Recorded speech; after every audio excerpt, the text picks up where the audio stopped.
Welcome to the Lovecars On the Grid podcast, your global motorsport roundup with me, Tiff Needell, and Paul Woodman. Welcome to Lovecars On the Grid podcast. This is episode 13.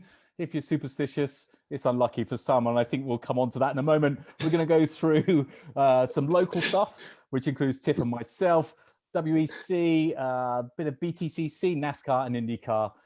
First, Tiff, let's start with you. Let's start with some positive stuff because... No, Paul, you're not getting... No. We have to go to Scotland first. This is where we have to look first. I've seen the tweets. I've seen some film. I saw my hero, Paul Woodman, storm into the lead. What a start, leading the first Caterham race up in Scotland. And then your weekend sort of went downhill from there, didn't it, Paul? It really did. I was really off the pace. So I went up there for a couple of days testing Caterham. It was so good. Everything was sorted out and everything was just ran like clockwork.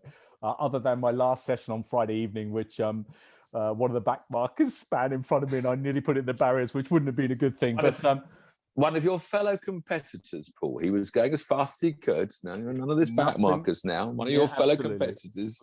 Excuse my faux pas there. That was certainly not to be...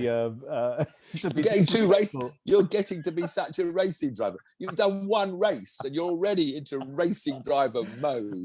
One of my fellow competitors... Yes. Actually, he wasn't even a back marker. He's very fast. So there you go. But he won't listen to this, so it's okay. So one of my fellow competitors, fan, which nearly ruined my weekend, and my weekend didn't get much better on the Saturday. I was off the pace, and I'm the first to say that. I had a blistering start. We'll put a video on that if you haven't seen it on our social media. I had a blistering start from the second row, straight through the middle, thread it through the eye of a needle with 1 and 2 into the lead. Jostled for the start for the lead for 2 or 3 laps. I can't remember. It's all a blur. And then I just fell back. I got mugged. Worked backwards. Yeah. But was it 5th you finished race? Well, 5th? Yeah, 5th, a lucky 5th. I could have possibly... I was catching 4th, but then it was too little too late. And I did something... Race 2, you're on the pace. Race 2, you're on the pace. Let me just tell you something about race 1 first, because I'm embarrassed. Race 1, I got tagged in the hairpin on lap 1 or 2 by the championship leader, by probably the best driver there. And I reacted, Tiff, with a hand gesture that the commentator found. Oh no! What a plonker! Why did I do that? If I saw somebody doing that, I'd think, what an absolute plonker. Because you're a racing driver. It's what racing drivers do. The crowd cheered, and everybody was waving and laughing. But I'm very embarrassed. I would like to apologise formally for that. And you're right. On Sunday, I started 5th on the grid because it was your position for the race. Yeah. So 3rd place, didn't get a very good start, but I was on the pace. I was absolutely on it, and then it just all ended in a bit of a disaster, really. I mean, in terms. And it was the championship leader that lost it that caused this big shunt, was it? Yeah, he was quite. So with Caterham Racing, for anyone that doesn't know, Caterham Racing is one of these things that you swap the lead quite often. So it's frantic. It really is frantic. So the leader and Fred Chiddix, who was on it all weekend, he actually ended up winning the race. Him and the championship leader were neck and neck. Fred overtook him. Championship leader Jeff got out of position, went on the gravel, came straight back on in front of our little pack of 3 people, and we were tussling between ourselves, minding our own business. And then he lost it a couple of corners later, coming out of Clark with a back mark, and then it was just chaos. And it's so funny because quite a few people have seen the footage, and they've makes one out. I want to shut my eyes when it's coming towards you. All of a sudden, another Caterham looms out. From nowhere, but those fish eyes, those V-Box recorders, you'll see it on the Lovecars YouTube. But those fish eyes, they make it look like it's all miles away. I had no option but to go on the grass, otherwise it would have crashed. They say to go for the spinning car, but you've got to be quite brave to do that. So I thought I'll get right out of the way. I am literally thinking I'm on the podium. I've got my first podium, my elusive podium. And then out of nowhere, Chris in the vodka car, Ella's distillery car, just comes straight for me. I cannot believe how strong those cars are. Tiff, I was doing 65 miles an hour on my V-Box. He was doing 48 miles an hour on his V-Box, but I think it must have been slower than that because he couldn't have. He was coming across that. Yeah, exactly. It was like a head-on. It was like a head-on. I've never seen a crash. It was a head-on shunt. Is the chassis damaged? You had a damage report? No, the Caterhams are unbelievable. So his sadly is because he already had one incident with Jeff, got hit very hard there, and then my incident was his second hit in about 3 seconds, 2 seconds. So mine's only a front, a long front they call it. Unbelievable! I cannot believe how strong those cars are. And I literally walked out, and so did Chris, and so did Jeff. They're very light, which helps in accidents like that. So you get these 2-ton cars, that momentum, but because they're light, then that impact isn't quite as horrific as thought. I was doing 65 miles an hour. So forget his speed. He's moving whatever speed. It is at least 20, 30, whatever. I was doing 65 miles an hour, and I went into him. Anyway, so you came back from Scotland with nothing. Whereas I went to Thruxton, the historic, and in my 5 races, I came away with a third and a second and a second. What did you come back with? Nothing at all, was it? And then I got one win, and then I got another win. Are you still there, Paul? What did you get in Scotland? For those of you that are watching this, are listening to this as a podcast, he's now gloating with a lot of trophies in front of me. So very, very, very good. Champion. I came back with some Iron Brew, but Jeff, before we do go to you, which was has anyone ever done 5 out of 5 podiums? That's brilliant. I know. I need to say one thing about the races. I need to say to Darren Phillips from Caterham, he is Mr. Safety. Every time you think your harness is tight, he does it tighter. He's like a boa constrictor. He's like a python. He pulls it even tighter. And big kudos to him and his team, because I think without that, if I was going out with sort of loose harnesses or whatever, it would have been. No, you always want as tight as possible. It's why having a racing harness in a road car, you see these Porsche GT3s, it's so dangerous, because sitting in a road car, you'll never pull them tight. Yeah. Because you want to move around in your road car. And, you have a crash, and if there's any movement, it breaks collarbones and ribs and.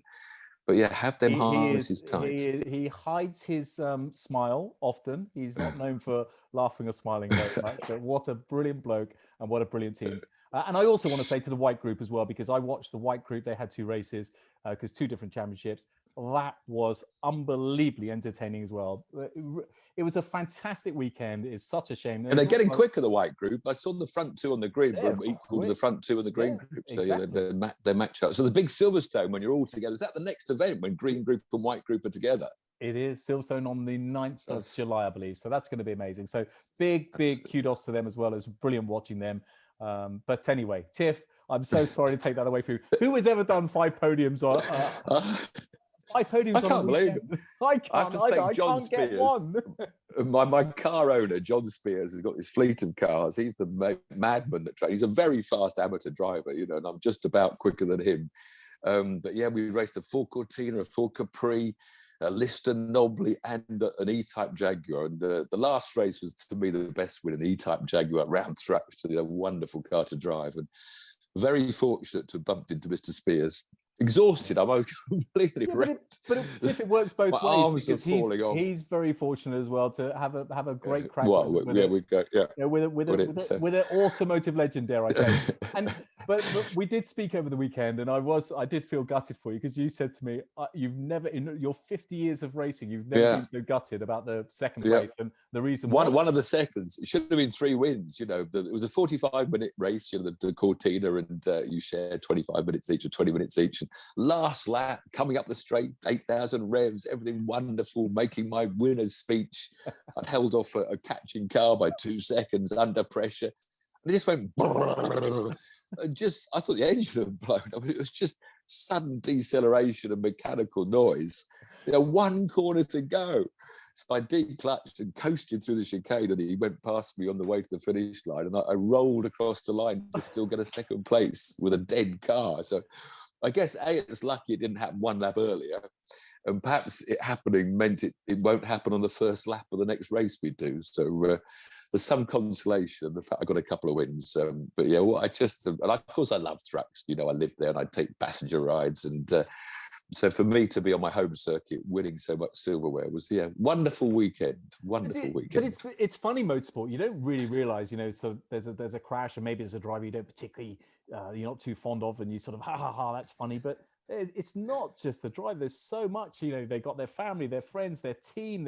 It's really has opened my eyes up massively to what goes behind. So wonderful. So with your bad luck, somebody else has had euphoria for going through and getting the win. So it's every cloud. But enough of us, Tiff. Let's go on to WEC. I mean, it was a bit of a toy. No, BTCC. The other home event. We have Scotland Caterham's historic race in Thruxton, and the British touring cars up at Snetterton, which we didn't actually mention last week when we were doing our previews. I mean, it was actually, I haven't actually seen it all. I've just checked the race reports. It seemed like actually quite a staid weekend with very little controversy or crashing. I think there was some fantastic close racing, as there always is in BTCC throughout the field.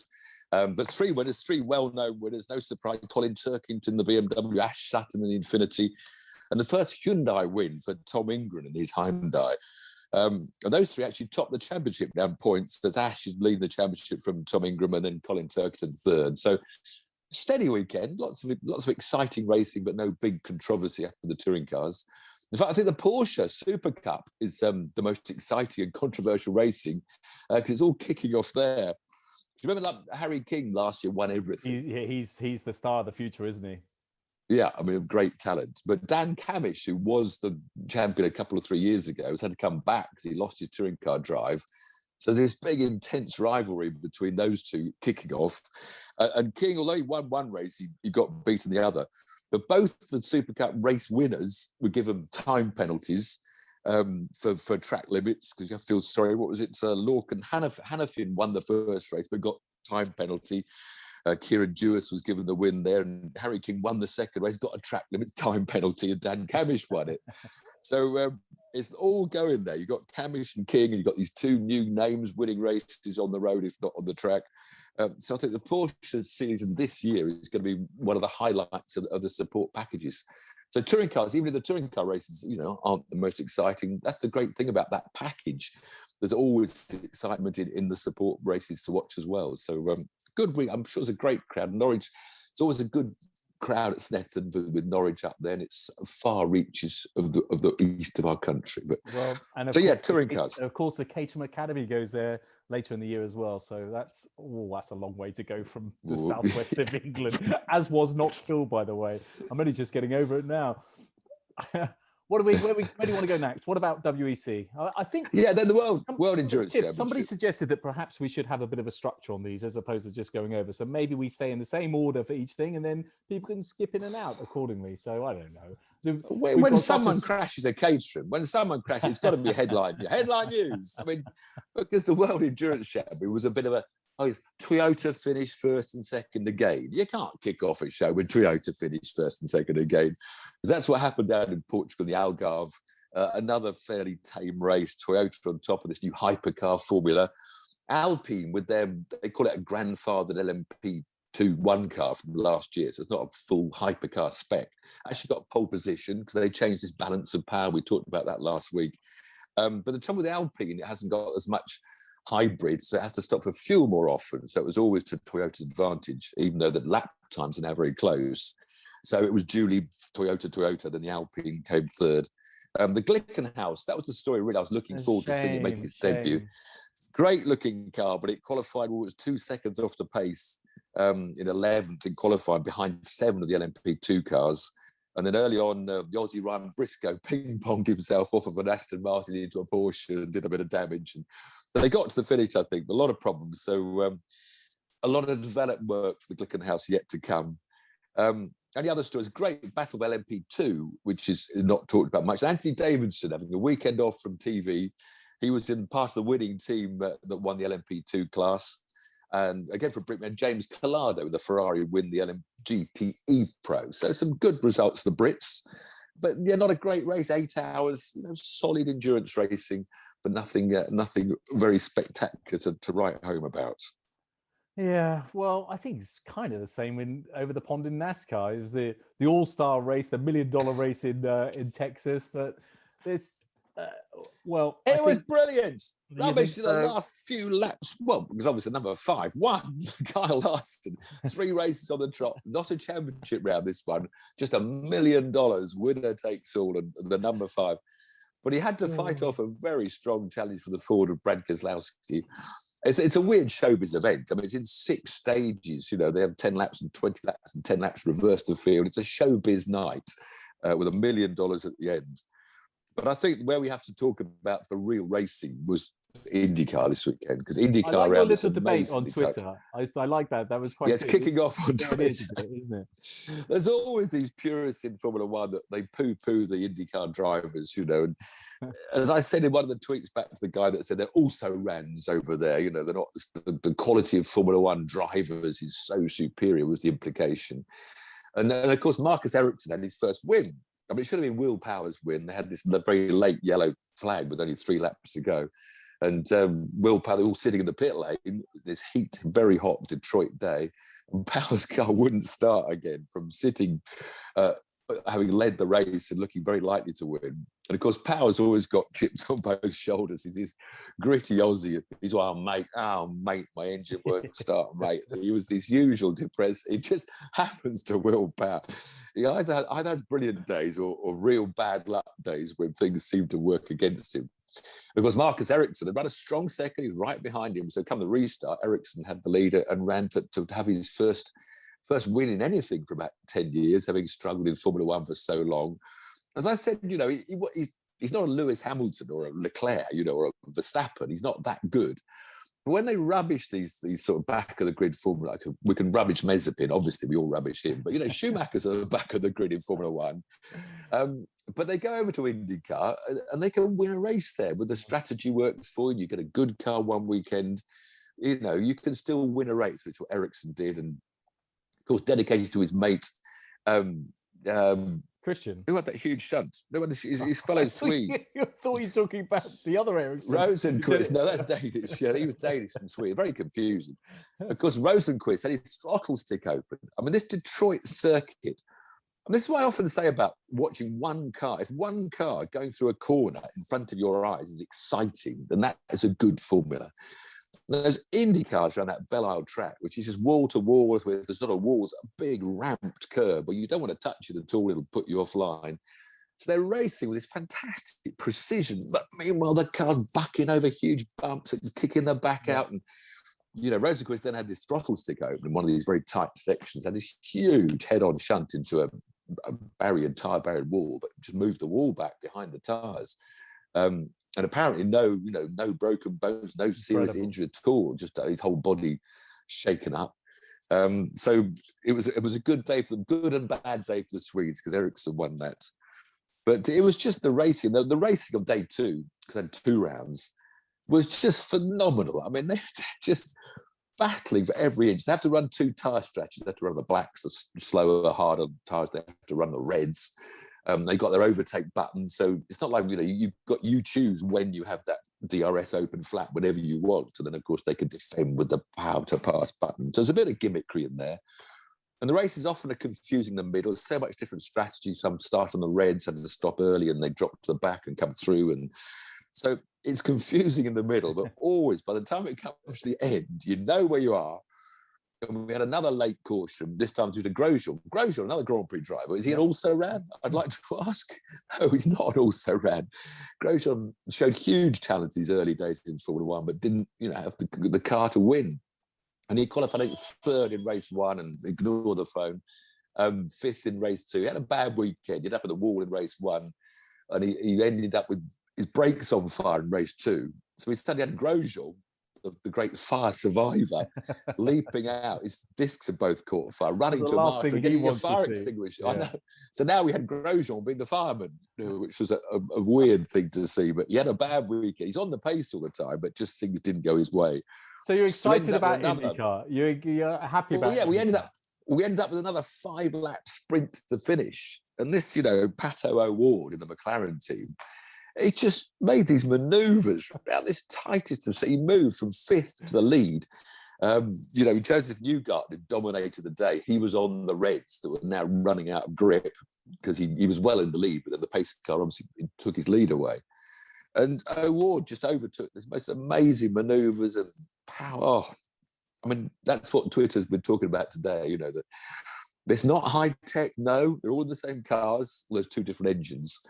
But it's just that anyone can have a win if things go your way. I like the cars as well. I think the cars look good. I think they look quite space age. And there's always such razzmatazz. Anything the Americans do, there's always such razzmatazz as well. They're a bit weird, the screens. I think the trouble is the screens now are an addition to the existing chassis.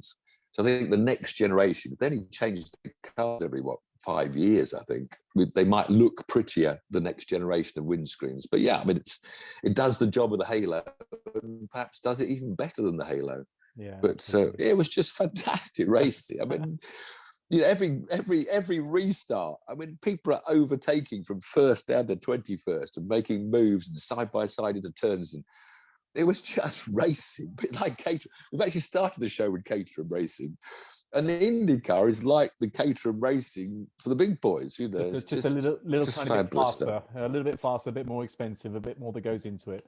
But that's isn't it great racing when you're watching a race and you have no idea who's going to win until literally the last corner, and that was other than Fred, who won quite easily and one day, but the white group, for example, the last corner on both races for the white group, you didn't know who was going to win, and it swapped. It was lovely because it swapped with the same two or three. You have William, it's all we want. It's why William Henry and Gareth. Brilliant, absolutely brilliant. So, Tiff, next week, Formula One is going to, I think, one of your favourite circuits ever. You love this. There's loads of gravel. There's loads of runoffs. Paul Ricard. We're going from the tightest confines of Detroit, the excitement of IndyCar, to a Grand Prix at the Paul Ricard circuit with these acres of blue stripes and grey stripes and red stripes. You don't even know where the track is half the time. You look at a long distance, little car going through in between masses of... so track limits is a massive thing at Paul Ricard. They're going to have to sort of make very strict rules to try and make the track limits be obeyed. Otherwise, there's no danger at Ricard. You make a move, overtake, go off the track, come back on, and you haven't lost anything. It's just a dull track to look at, let alone it just does your eyes in looking at it. Yeah. And it rarely produces exciting racing. So we're going to have support. But, you know, maybe F3 in support, which is good. And don't forget the Formula One. The Formula One's going to be it's tight now, isn't it?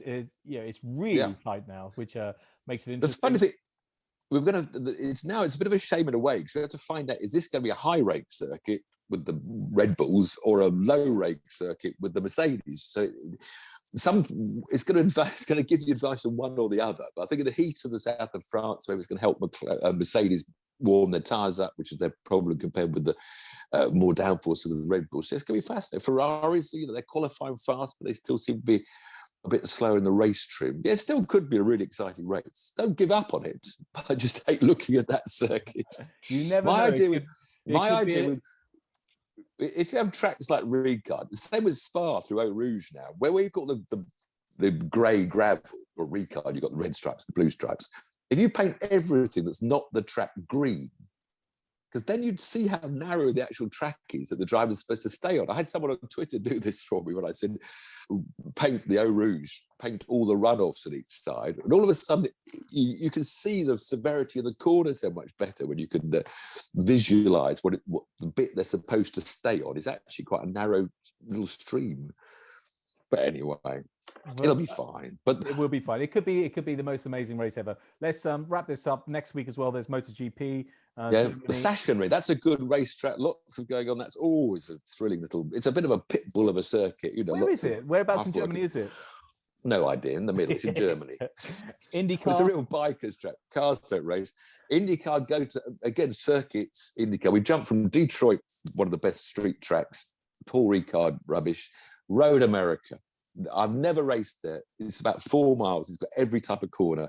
To me, it looks, and I know drivers that raced there, just the best track in the world, the best road course anywhere. We'd love to see F1 cars there.